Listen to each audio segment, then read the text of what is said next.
Kita lihat Efesus 6 ayat 5 sampai 9, khusus saudara-saudara yang sedang punya usaha dan yang bekerja sama orang lain. Begini firman Tuhan. Hai hamba-hamba, taatilah Tuhanmu yang di dunia ya, dengan takut dan gentar dan dengan tulus hati. Sama seperti kamu taat kepada Kristus. Jangan hanya di hadapan mereka saja untuk menyenangkan hati orang, tetapi sebagai hamba-hamba Kristus yang dengan segenap hati melakukan kehendak Allah. Dan yang dengan rela menjalankan pelayanannya. Seperti orang-orang yang melayani Tuhan dan bukan manusia. Amin. Kamu tahu bahwa setiap orang, baik hamba maupun orang merdeka, kalau ia telah berbuat sesuatu yang baik, ia akan menerima balasannya dari Tuhan. Amin. Tetap lakukan yang baik meskipun engkau diperlakukan tidak baik. Karena firman Tuhan berkata engkau tetap akan menerima balasan dari Tuhan. Amin.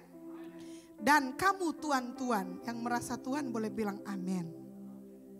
Perbuatlah demikian juga terhadap mereka dan jauhkanlah ancaman. Ingatlah bahwa Tuhan mereka dan Tuhan kamu ada di surga dan ia tidak memandang muka. Tuhan ingin ada keharmonisan antara pemilik usaha dan para pekerja yang ada. Sebagai pemilik usaha kita bertanggung jawab untuk kesejahteraan orang-orang yang bekerja di antara kita. Tetapi sebagai orang yang bekerja sebagai employee, kita wajib bekerja dengan tulus hati, dengan takut dan gentar, dengan hormat sama seperti kepada Kristus. Kalau itu terpenuhi saudara-saudara, maka saya percaya perusahaan, organisasi atau apapun tempat saudara bekerja itu akan maju bersama-sama. Amin. Keterbukaan tentu diperlukan, tetapi di atas semuanya ingatlah bahwa baik tuan maupun hamba itu punya Tuhan yang sama, yang tidak memandang muka. Katakan amin. Saya tahu di dunia kerja ada banyak employee, pekerja-pekerja yang kecewa dengan bosnya, diperlakukan tidak adil dan lain-lain sebagainya. Tapi ketahuilah juga bahwa di dunia kerja ada banyak pengusaha, ada banyak tuan yang disakiti oleh hamba-hambanya, dicurangi oleh hamba-hambanya. So sebenarnya kita seri saudara-saudara, kita seri. Enggak ada yang merasa diuntungkan, enggak ada yang merasa dirugikan. Baik kita yang membuka lapangan pekerjaan maupun kita yang bekerja kepada orang lain, dua-duanya menyembah Tuhan yang sama. Lakukan semuanya seperti untuk Tuhan dan bukan untuk manusia. Selamat Hari Buruh Internasional. Tuhan Yesus memberkati. Kita kasih tepuk tangan buat Tuhan yang luar biasa. Oke, mari kita dulu langsung saja kepada firman Tuhan. Dan firman Tuhan hari ini saya ambil dari Yohanes pasal 20 ayat 30 sampai 31. Kita akan baca bersama-sama gitu ya. Lalu kemudian kita lanjut dengan Yohanes pasal 21 ayat 1 sampai 14. Kita baca bersama-sama Yohanes 20 30 sampai 31. 1 2 3. Memang masih banyak tanda lain yang dibuat Yesus di depan mata murid-muridnya yang tidak tercatat dalam kitab ini. Tetapi semua yang tercantum di sini telah dicatat supaya kamu percaya bahwa Yesuslah Mesias, Anak Allah, dan supaya kamu oleh imanmu memperoleh hidup dalam namanya. Yohanes 20. Waktu saudara baca ini saudara akan ketemu judul perikopnya begini. Maksud Injil ini dicatat. Lalu kemudian ada banyak ayat lainnya, tapi kemudian di paling akhir dibilang begini. Masih banyak tanda lain yang dibuat Yesus di depan mata murid-muridnya yang tidak tercatat dalam kitab ini. Tapi semua yang tercantum dalam kitab ini gitu ya, termasuk juga dalam seluruh kitab suci kita, Kejadian sampai Wahyu kira-kira saudara-saudara, semua yang tercantum di sini, semua yang tertulis di sini dicantumkan supaya kamu percaya bahwa Yesuslah Mesias, Anak Allah. Alkitab yang kita punya bukan buku pengetahuan, buku sains, walaupun di dalamnya ada sains.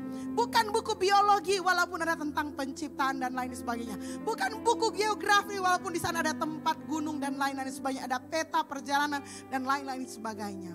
Tapi semua yang dicatat di dalam Alkitab tujuannya cuma satu. Supaya saya dan saudara, supaya kamu percaya bahwa Yesuslah Mesias anak Allah. Dan supaya kamu oleh imanmu, sama-sama bilang oleh imanmu, memperoleh hidup yang kekal.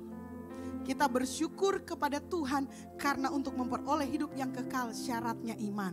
Kalau syaratnya kelakuan, saudara-saudara, saudara kemungkinan besar ada di tempat yang lain. Halo? Kalau syaratnya kelakuan, nyanak mau masuk orang di sana. Tapi karena syaratnya iman, syaratnya percaya. Dan namanya syaratnya percaya, saudara-saudara, orang gila pun bisa percaya. Anak kecil bisa percaya, orang tua bisa percaya, siapapun bisa percaya. Dan syarat untuk memperoleh hidup yang kekal itu adalah percaya bahwa Yesus adalah Mesias, anak Allah. Ada di sini yang percaya bahwa Yesus adalah Mesias anak Allah? Angkat tangan boleh? Kita pasti akan ketemu di surga. Amin. Mau ketemu, amin.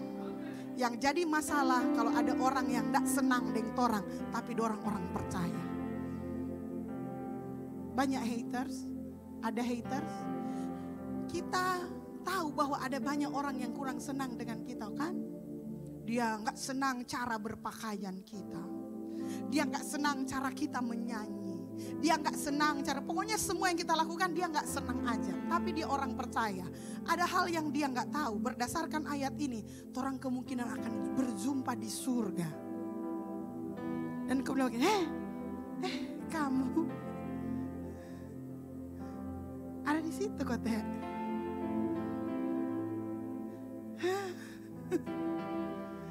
Lama dan orang mau bertetangga. Parceko teh saudara-saudara, pas memang Tuhan udah kasih kapling baku sebelah. Kemungkinan besar saudara mau baku sebelah dengan saudara punya haters. Mar orang percaya, cuma gak suka Pak Saudara. Nin tahu, orang gak suka bukan karena saudara kurang baik sama mereka. Mereka cuma gak suka aja sama kita, entah mengapa. Kita gak pernah berbuat jahat sama mereka. Kita gak pernah mengecewakan sama mereka. Kita gak pernah berhutang sama mereka. Sebutir nasi pun gak pernah dikasih. Mereka cuma lihat kita dan mereka tidak suka. Tapi mereka orang Kristen. Mereka mungkin akan jadi tetangga kita di surga. Dan kalau sudah bertetangga, baik-baiklah kita dengan mereka dan mereka dengan kita. Karena syarat masuk surga itu adalah percaya. Sama-sama bilang percaya. Apakah kamu percaya bahwa Yesus adalah Mesias anak Allah? Yang percaya, orang pasti baku dapat di sana. Jadi saudara-saudara, pastikan sebelum ke surga, so baku senang orang di sini. Amin. Latihan latihan berteman dengan orang yang kurang suka dengan orang. Latihan untuk berbuat baik kepada mereka yang menganiaya kita. Latihan untuk tetap mengasihi kepada mereka apapun yang mereka lakukan kepada kita. Karena kalau baku dapat di surga, orang so nyandak terlalu disiksa. Mungkin dia siksa, mar orang so nyandak karena orang so biasa di bumi. Yang percaya bilang amin. Jadi kitab Yohanes 20 pasal 20 ayat 30 sampai 31 kelihatannya sudah selesai. Si Yohanes sudah ambil kesimpulan bahwa semua yang tercantum di sini tercatat supaya kamu percaya bahwa Yesus Mesias anak Allah dan supaya kamu oleh imanmu memperoleh hidup yang kekal dalam namanya. Selesai, titik. Tapi kemudian saudara-saudara kita tahu bahwa masih ada pasal 21.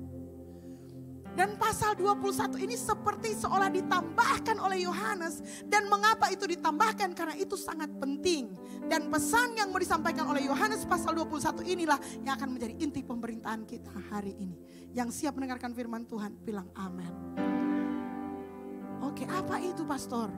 Tentang hal yang sangat penting. Mari kita baca bersama-sama.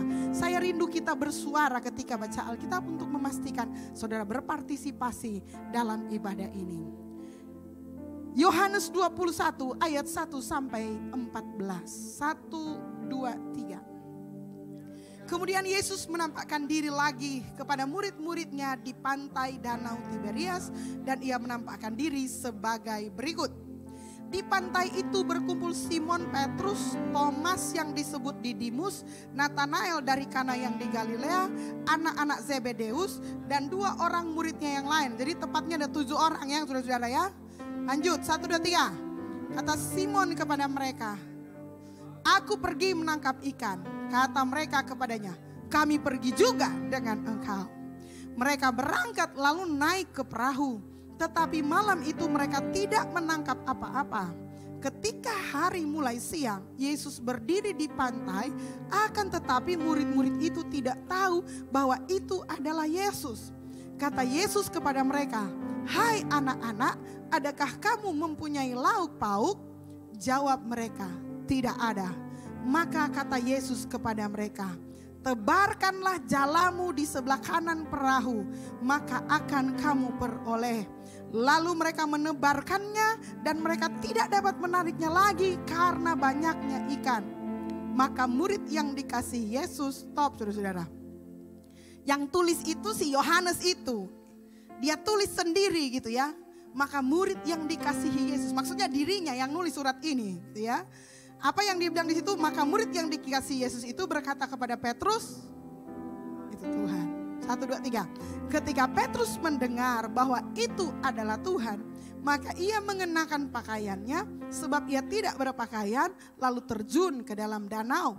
Murid-murid yang lain datang dengan perahu karena mereka tidak jauh dari darat. Hanya kira-kira 200 hasta saja dan mereka menghela jala yang penuh ikan itu. Ketika mereka tiba di darat, mereka melihat api arang dan di atasnya ikan dan roti. Kata Yesus kepada mereka, "Bawalah beberapa ikan yang baru kamu tangkap itu." Simon Petrus naik ke perahu lalu menghela jala itu ke darat penuh ikan-ikan besar, 153 ekor banyaknya, dan sungguh pun sebanyak itu jala itu tidak koyak. Kata Yesus kepada mereka, "Marilah dan sarapanlah." Tidak ada di antara murid-murid itu yang berani bertanya kepadanya, "Siapakah engkau?" Sebab mereka tahu bahwa ia adalah Tuhan. Yesus maju ke depan, mengambil roti dan memberikannya kepada mereka. Demikian juga ikan itu. Itulah ketiga kalinya Yesus menampakkan diri kepada murid-muridnya sesudah ia bangkit dari antara orang mati. Titik. Apa tema khotbah saya gitu ya? Tema khotbah saya judulnya gini, bagaimana hidup sesudah dikecewakan. Pernah dikecewakan? Ini Jumat malam boleh sedikit ribut sedikit. Sudah diam-diam sekali.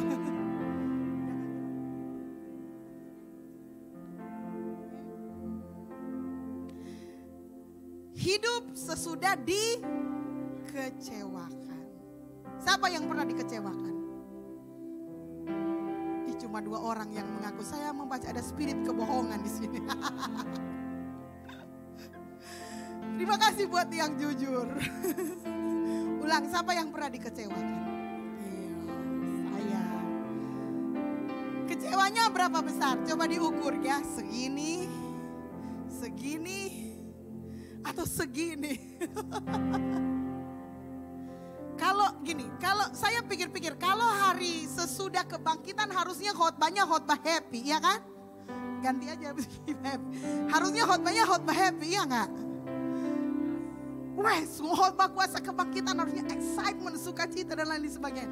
Tapi memang saudara-saudara kalau lihat pesannya ini Yohanes pasal 21, sulit untuk kita mengkhotbah happy. Gitu ya. Karena ada banyak hal yang dicatat di sini. Menarik sekali. Gitu ya. Saya mau tanya di antara saudara, apakah ada di antara saudara yang suka hadir CG, Connect Group? Yang belum boleh bergabung dengan CG terdekat, hubungi Pastor Ramli kalau saudara ada di Manado. Nah, pada waktu Kamis kemarin saudara-saudara, kita CG di Warbox. Itulah kalau saudara nggak ber-CG masuk di Richard, minimal setahun ada 2 kali lah kita masih Warbox gratis ya.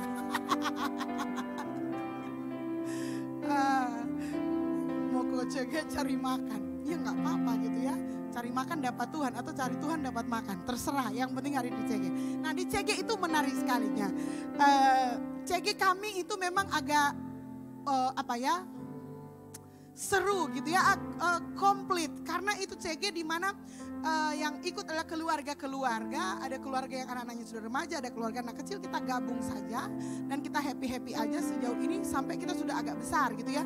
Sudah agak malu juga kita disinggung-singgung, ini Richardnya enggak membelah-membelah, enggak multiplikasi karena multiplikasi cuman masih bersama-sama gitu ya. Nah, dalam pembicaraan hari Kamis kemarin gitu ya, salah satu anggota CG, kan kita lagi bahas dosa dan maut, ya kan? Siapa yang hadir di CG minggu lalu? Wah, hadir ya. Lucu. Nah, ini kan Pastor Ramli ingat ya khotbah minggu lalu bahwa dosa itu mengaktifkan maut. Lalu kemudian anak saya remaja tanya begini, "Mah, apa yang terjadi kalau Adam gak berbuat dosa?" Gitu. Nah, kalau saudara gak di CG, saudara gak akan dengar pertanyaan anak remaja seperti ini. Tapi kalau saudara hadir di CG, saudara mungkin akan muncul bukan hanya anak dewasa, tapi anak-anak kecil juga diizinkan untuk mengajukan pertanyaan-pertanyaan penting. Makanya saya selalu suruh pemimpin CG itu sebaiknya punya 2 CG. CG yang mana dia memimpin dan CG di mana dia dipimpin. Supaya dia bisa belajar dari satu CG kemudian menerapkan di CG yang lain. Kira-kira seperti itu. Nah, datanglah pertanyaan seperti ini, pertanyaan gampang-gampang susah. Betul? Karena begini, kalau Adam tidak berbuat dosa, yang satu langsung menimpali. Berarti orang tidak mati-mati dong. Kalau orang tidak mati-mati, so foldang ini bumi ini. Iya juga ya. Gitu kan pikirannya begitu. Lalu gimana anak saya kejar? Gimana mah itu kalau Adam tidak berbuat dosa? Begini. Pas di muka pat orang saudara ada McD besar kuning M. Saya bilang begini. Kalau Adam tidak berbuat dosa, ngana tidak memakan McD hari ini. Karena orang masih tinggal di Taman Eden. Dia diam kan begini. Iya noh, orang masih di Taman Eden. Kan orang diusir gara-gara berbuat dosa. Kalau nyata orang semua masih di Taman Eden gitu. Pembicaraan sampai di situ selesai. Saya pikir Gisel sudah cukup puas dengan itu, gitu ya. Dan kita sudah bubar, kita sudah doa. Tapi saya belum selesai. Karena saya merasa saya nggak tuntas menjawab. Dan jawaban saya merepresentasikan kondisi kita hari ini. Karena saya berpikir, jangan sampai Gisel berpikiran bahwa lebih untung jodoh dia berbuat dosa. Karena orang boleh dapat makan McD. Karena kemungkinan besar kalau dia di Taman Eden, dia nyana ada iPhone hari ini. Jangan sampai dia berpikir seperti itu. Tetapi saya berpikir dan mengelola gitu ya di perjalanan. Saya sampai ngomong kepada tim pastoral. Saya bilang, jawaban saya itu sebenarnya menunjukkan bahwa kita sudah sedemikian mencintai dunia yang berdosa ini. Sehingga kita berpikir bahwa dunia yang berdosa ini lebih baik daripada Taman Eden. Lalu saya mulai merunut semua sejarah itu saudara-saudara. Dan saya mengingat kembali bahwa yang membangun kota itu memang Kain saudara-saudara. Kejadian pasal 5 kalau tidak salah, Kain yang membangun kota.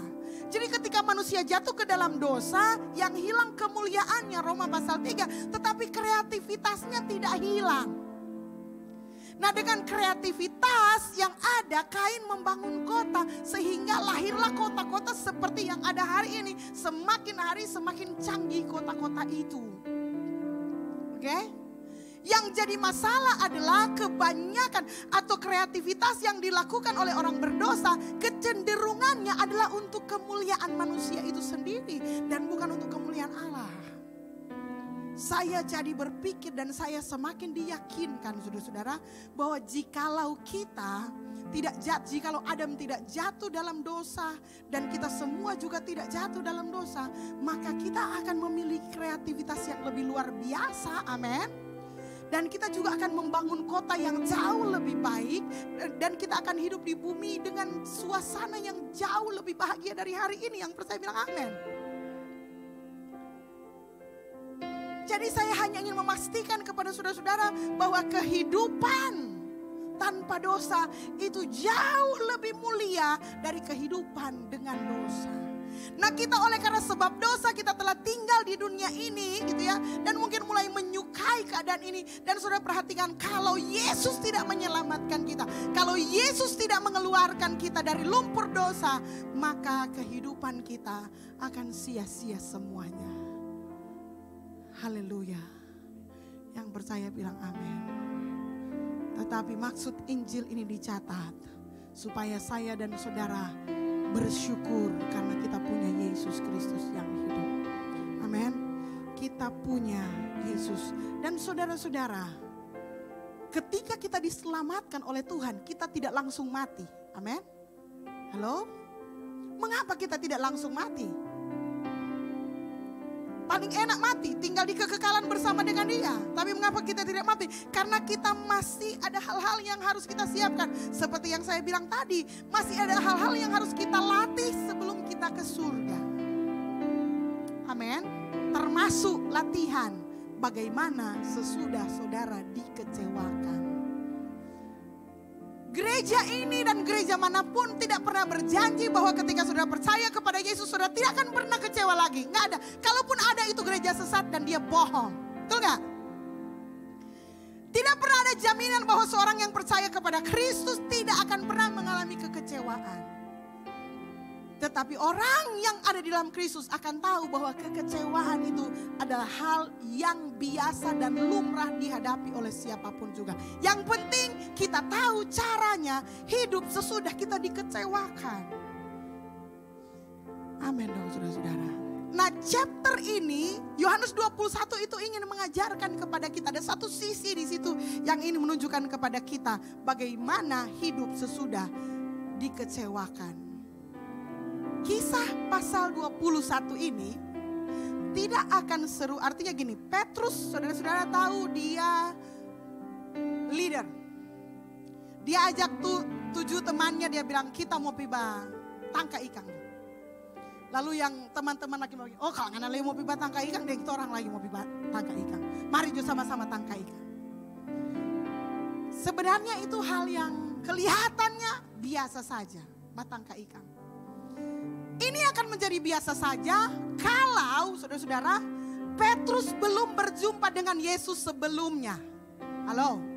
Tapi dari teks ini kita tahu bahwa ini adalah penampakan yang ketiga kalinya. Jadi si Petrus ini sudah mengenal kuasa kebangkitan. Dia sudah berjumpa dengan Yesus yang bangkit sebelumnya, 2 kali sebelumnya. Tetapi kuasa kebangkitan yang dijumpai oleh Petrus melalui Yesus belum dirasakannya. Dia belum tahu manfaatnya dalam hidupnya. Itu sebabnya dalam teks ini dia bilang bagaimana saudara-saudara. Dia berkata demikian, mari Yesus sudah bangkit, memang betul. Dan dalam perkumpulan di pantai itu berkumpul. Ini jadi murid-muridnya lagi kumpul. Simon, Thomas, Nathanael, murid Zebedeus, murid lain. Duduk karena apa saudara-saudara? Karena mereka nggak tahu mau ngapain. So sebenarnya 7 orang ini nggak tahu mau ngapain karena mereka ada di titik terendah dalam kehidupan mereka. Boleh bilang seperti itu.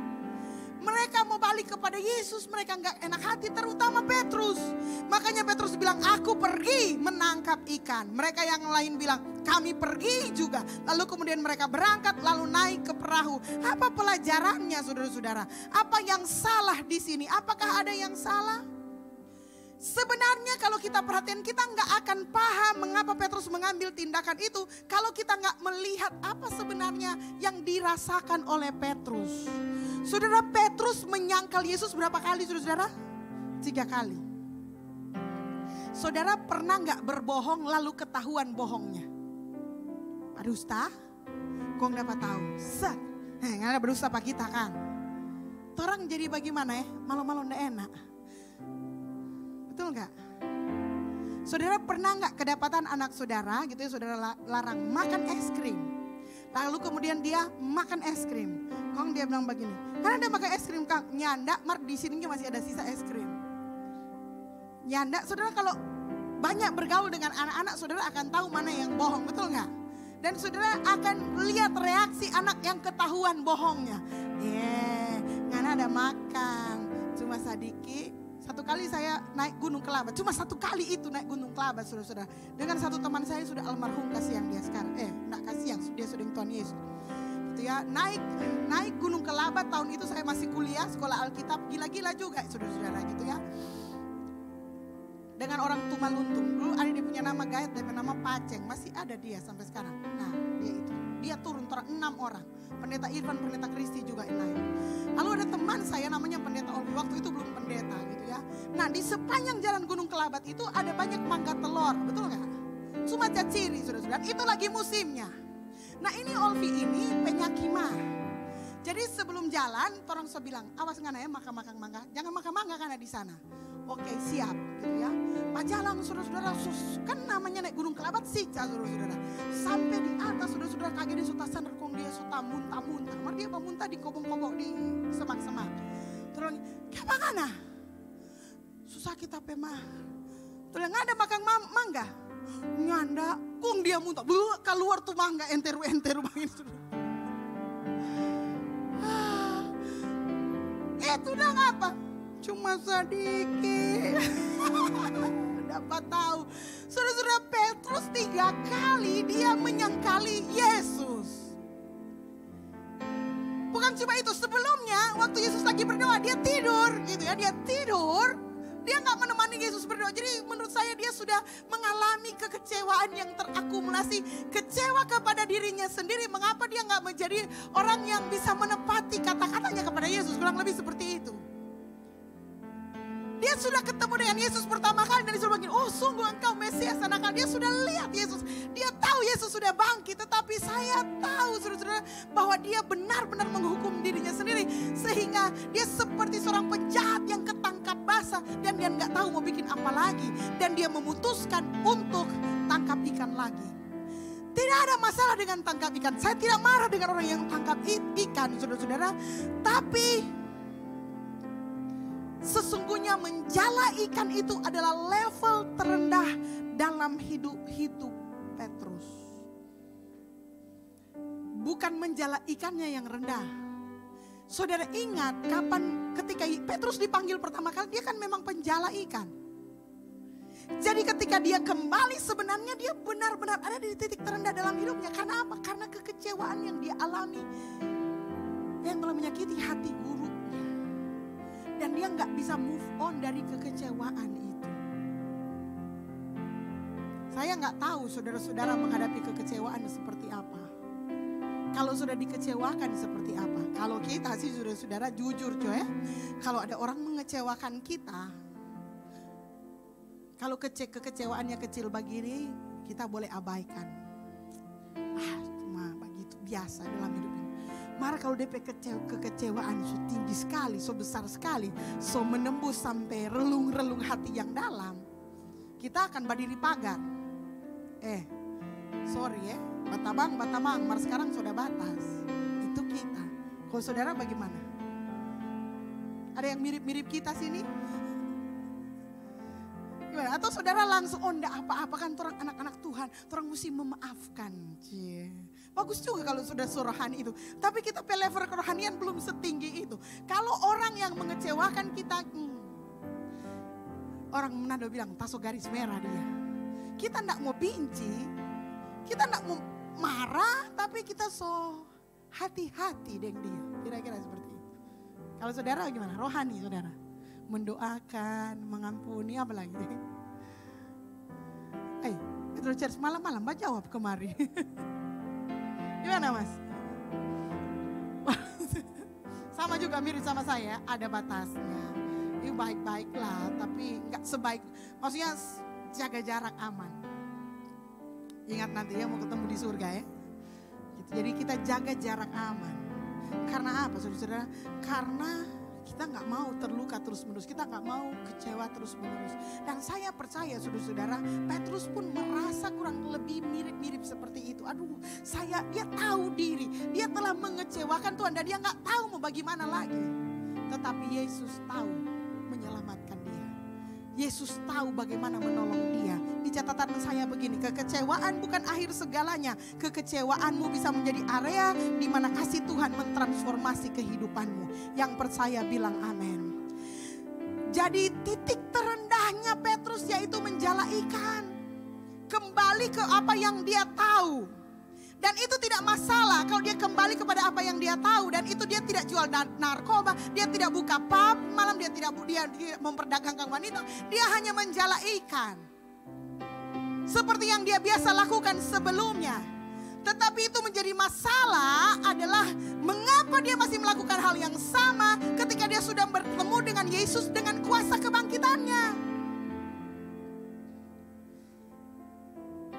Di antara kita juga sering seperti itu, saudara-saudara. Kita tahu Yesus sudah bangkit dari maut. Kita tahu Yesus bekerja dengan kuasa kebangkitannya. Tetapi mengapa hidup kita selalu ada di level terendah? Mungkin kita belum move on dari kekecewaan. Kita dipenjara dengan yang namanya penjara penyesalan. Kita masih belum selesai dengan masa lalu kita. Karena kita belum selesai dengan masa lalu kita, maka apapun yang terjadi dalam hidup kita, ketika kita membentur tembok, kita kembali lagi melakukan hal yang sama yang kita lakukan di masa lalu. Padahal timingnya sudah berbeda. Kita sudah berjumpa dengan juru selamat. Kita sudah mengenal kuasa kebangkitan. Harusnya Petrus gak seperti itu. Jadi Petrus benar-benar memutuskan untuk kembali ke titik awalnya. Tapi Yesus tidak berhenti, amin. Amin. Dalam hidup kita Yesus tidak akan berhenti.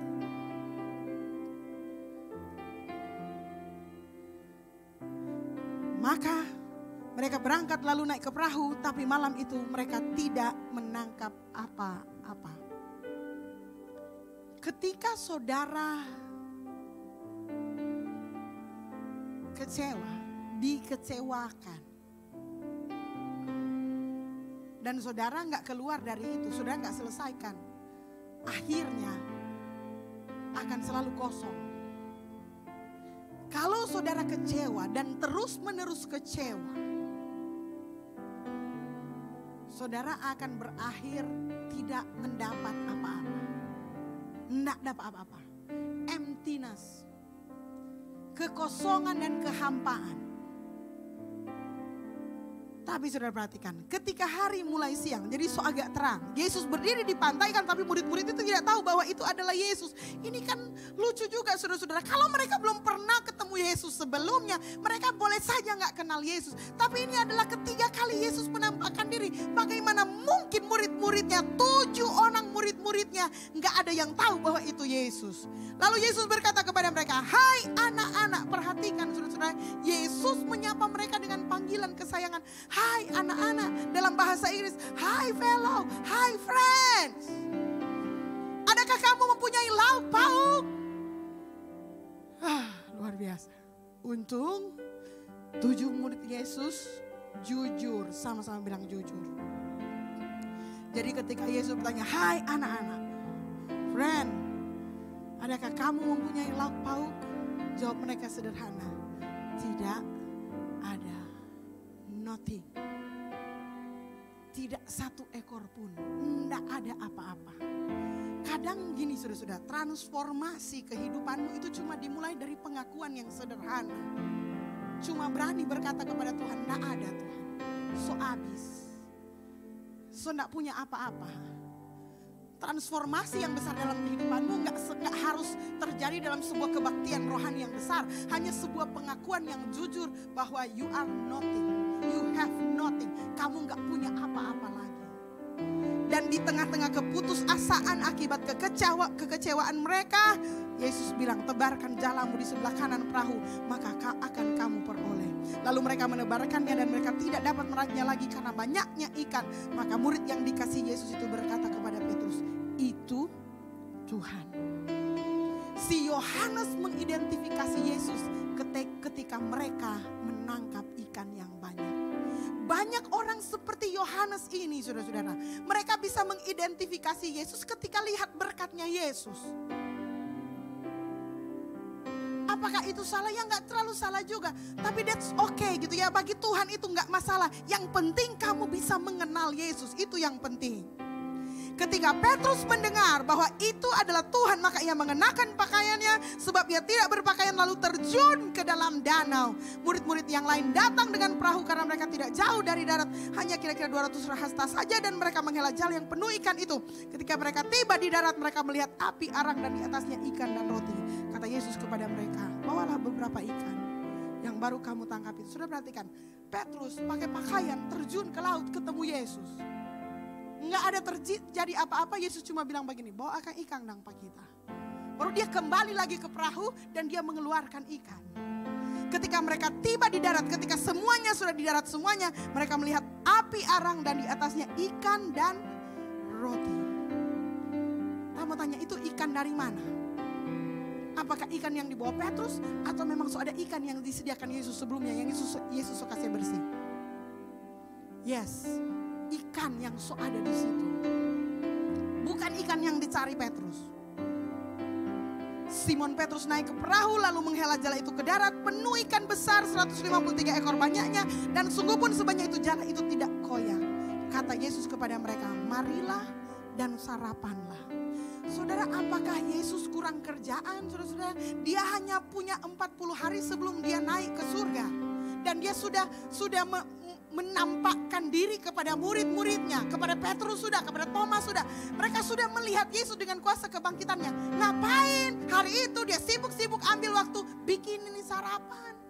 Apa nggak ada tugas yang lebih penting daripada sekedar bikin sarapan untuk orang-orang yang sudah meninggalkan dia dan sudah mengecewakan dia?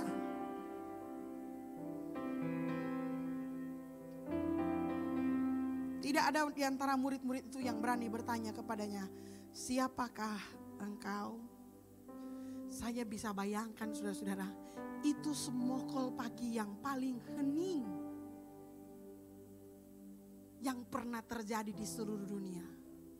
Bamakan dorang dengan bagian, tak sonin tahu itu ikan rasa apa saudara-saudara? Ikan rasa penyesalan. So tidak bisa bicara. Sebab mereka tahu bahwa ia adalah Tuhan. Ketika Tuhan menjamah engkau, kadang memang saudara sunya mau tak bicara. Kurang tabah diam dan kemudian merasakan kasih Tuhan. Yesus menunjukkan kepada kita satu hal yang sangat penting menjadi kesimpulan saya untuk saudara-saudara sekalian. Bagaimana hidup sesudah dikecewakan, yaitu terima kasih Tuhan. Ketika Yesus memberi makan mereka, Yesus menunjukkan kasih kepada mereka. Hei, kamu mau mencari tuh ikan itu karena kamu mungkin ada keperluan, mau kasih hidup keluarga dan lain-lain. Hei, tapi yang Yesus pesankan di sini adalah begini. Hei Petrus, bukan apa yang Anda backing yang penting pak kita hari ini, tapi yang penting adalah apa yang Anda belum backing, tapi yang Anda bisa backing demi saya, kerajaan Allah. Banyak orang dipenjarakan kepada apa yang sudah dia lakukan kepada Tuhan di masa lalu dan gak bisa bikin apa-apa lagi. Dan Yesus tidak peduli dengan semuanya itu. Yesus menawarkan kasih. Ngana mau cari ikan, mau dapat. Mari kita susah dia ikan yang so bersih, so bakar lagi ngana kurang mau makan. Ngana mesti kerja dengan kita. Ini penampakan Yesus yang ketiga kali. Sesudah itu, ayat firman Tuhan, Petrus, apakah engkau mengasihi aku? Gembalakanlah domba-dombaku 3 kali. Ada sebuah hukum di Yahudi, saudara-saudara, yang namanya hukum kasaka, kazakah, pakai Q yang terakhir. Ini hukum 3 kali. Kalau cuma 1 kali itu biasa. Kalau 2 kali berarti itu sangat. Dan yang ketiga kali itu artinya sangat-sangat luar biasa. Extremely. Kalau yang pertama itu normal. Kalau yang kedua itu very. Kalau yang ketiga itu extremely. Yesus menampakkan diri 1 kali biasa saja. Yesus menampakkan diri yang kedua kali itu juga luar biasa. Tapi ketika Yesus menampakkan diri yang ketiga kali, Petrus langsung mendapat pesan, saya 3 kali menyangkal dia, 3 kali juga dia tidak berhenti dan menampakkan diri kepada saya. Sesudah ini juga Yesus menampakkan diri 3 kali, apakah engkau mengasihi aku? Gembalakanlah domba-dombaku, gembalakanlah domba-dombaku. Hei Petrus, bukan apa yang kamu lakukan di masa lalu yang penting, tapi apa yang kamu belum lakukan dalam kerajaan Allah, itu yang paling penting. kepada dirimu saudara-saudara yang muda, yang tua. Masih ada banyak hal yang engkau bisa lakukan untuk Tuhan nanti di masa depan. Tapi waktu hari ini masih belum bisa keluar karena engkau masih terlalu fokus kepada masa lalu. Mungkin engkau mau melayani Tuhan, mungkin engkau ingin memberi lebih, tapi engkau tertuduh selalu karena aduh kita dulu begini, kita dulu begini, kita dulu begini. Stop it. Bukan apa yang kau pernah lakukan yang penting, tapi apa yang engkau belum lakukan untuk Tuhan, itu yang lebih penting. Fokus kepada apa yang engkau belum lakukan untuk Tuhan. Dan saya percaya, saudara mungkin sudah lakukan banyak hal, tapi masih ada yang belum saudara lakukan untuk Tuhan. Dan Tuhan lagi menunggu engkau. Amin.